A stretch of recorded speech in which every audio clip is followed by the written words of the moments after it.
The sky here in just a couple of short moments.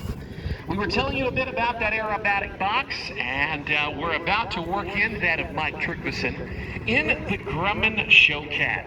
Aerobatic flying is... That's not a Grumman. They say it's a combination of a couple of different Luke, maneuvers.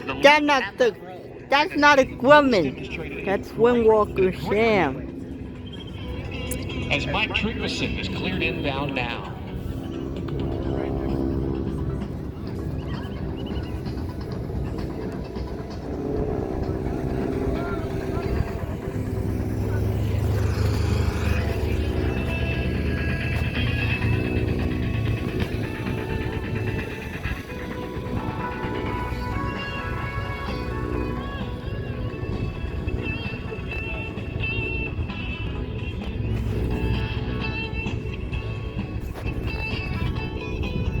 Inbound from our left in the Grumman Airshow-Cat, originally an airplane that started life as a crop duster in the North American aerial application industry. And it was built to work hard, dragging itself low and slow across. Whoa! But let's watch now from the left as the smoke comes on and we turn things upside down. Ladies and gentlemen, take a look high and to the left. And let's give a big Atlantic City welcome to Mike Trymison and the Grumman Airshow-Cat.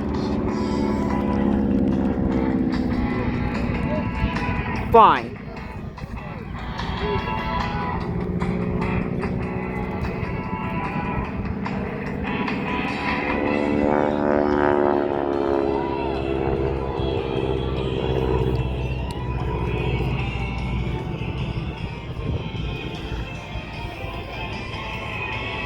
Completing the big barnstormer's loop there at Show Center, a maneuver that was first performed intentionally back in 1913.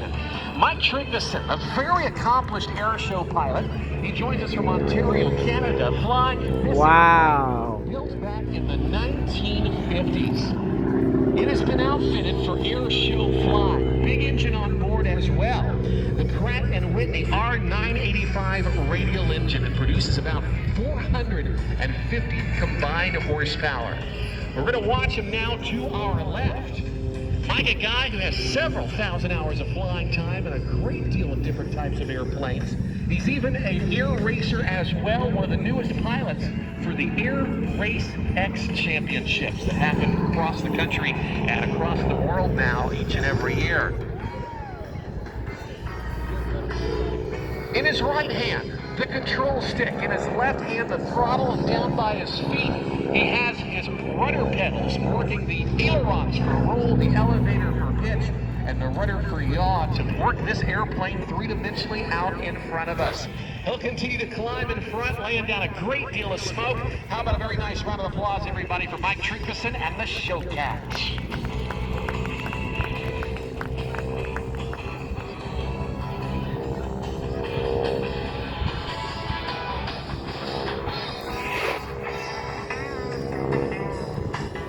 This airplane is a big sluggish billboard in the sky, believe it or not. It's very draggy, and it was built that way very much on purpose. After World War II, many of the military aviators continued to find ways in the civilian sector to earn their crop, figuratively and literally, as they performed their efforts of crop dusting across America. But later on in time, many of those crop dusting airplanes were outfitted with smoke systems, outfitted often with Wingwalkers, and outfitted with bigger engines, allowing them to be great air show platforms, and air shows continue to take flight across the country. We're going to watch now as Mike Trymison rolls the airplane all the way around in the big classic barrel roll out here at Show Center.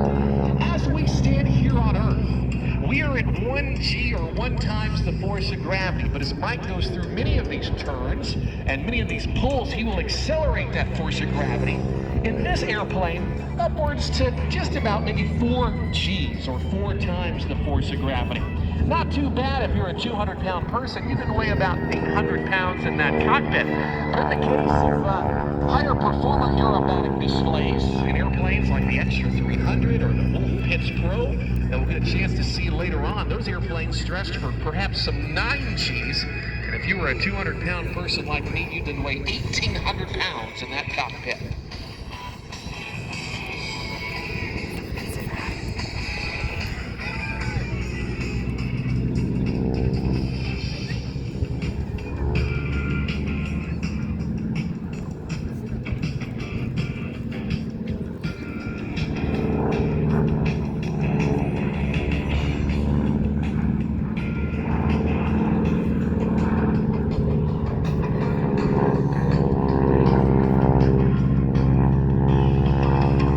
Wait, there's nobody wingwalking the plane.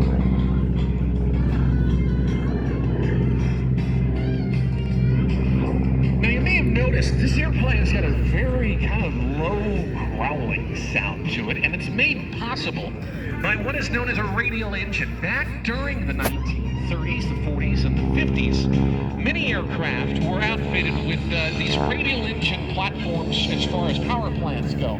And the cylinders, located in a circular fashion around the nose, create the power stroke for the crankshaft to turn. It turns the propeller, makes the thrust, and by way of nature, makes the airplane go. By way of science and things I don't truly understand, it does in fact make for a very low growling sound. It's the sound of round, as many would like to call it, but it is in fact that of a audible experience of a time bygone nowadays. This airplane painstakingly restored in great condition as well. And believe it or not, these Grumman Airshow-Cats, as old as they are, continue to serve in the aerial application or crop dusting industry to this present day. Coming by, just about 300 feet above the water out there, giving you a look at the Grumman Airshow-Cat. And Mike will extend off to Airshow right.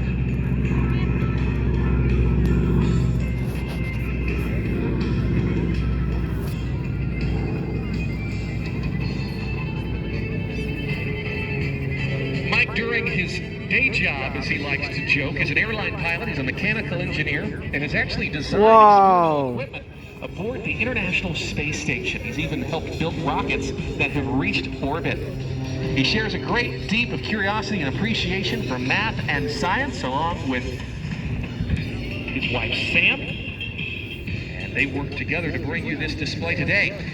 He's going to be bugging out to ACY. How about a very nice round of applause, everybody, if you would, for Mike Trymison and the Grumman Airshow-Cat. Well, it is now time that we keep the air show action going as we transition now a little bit forward in time to the 1950s and bring you our next aircraft. It's a guy we had a chance to see a bit limitedly earlier, and it's that of Nathan Hammond and the Ghost Rider.